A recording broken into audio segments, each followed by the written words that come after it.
ফার্স্টে এই ভিডিওটা দেখেন, তারপর আমি কিছু কথা বলতাছি। মানুষের সামনে আহাত তুলে দিয়েছে। এটাই হচ্ছে ইসলাম ধর্ম, এটাই হচ্ছে মানবিক ধর্ম, এটাই হচ্ছে বড় ধর্ম।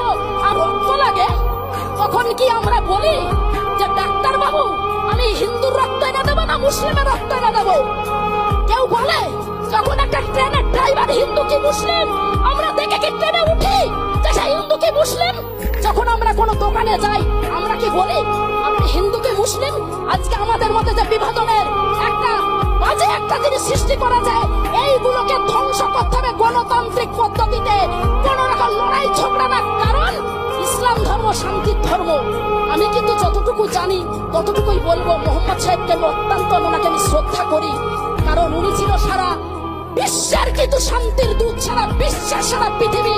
কিন্তু সেই মোহাম্মদ সাহেবের নামে তোমরা যে বাজে বাজে কথা বলো, জয় শ্রীরামের তিলক কেটে আর গেরুয়া একটা গামছা পরে, আমার মনে হয় মোহাম্মদ সাহেবের নাম নেওয়া তোমাদের সব থেকে বড় পাপী তোমরা। কারণ পাপীরা কখনো মোহাম্মদ সাহেবের নাম নিতে পারে না।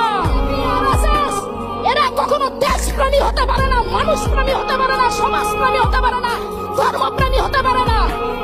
শুভেন্দু অধিকারী বড় বড় কথা বলছিল যে দাড়িয়ালা টুপিওয়ালাদেরকে কাছে উল্টো করে ঝুলিয়ে সোজা করবো।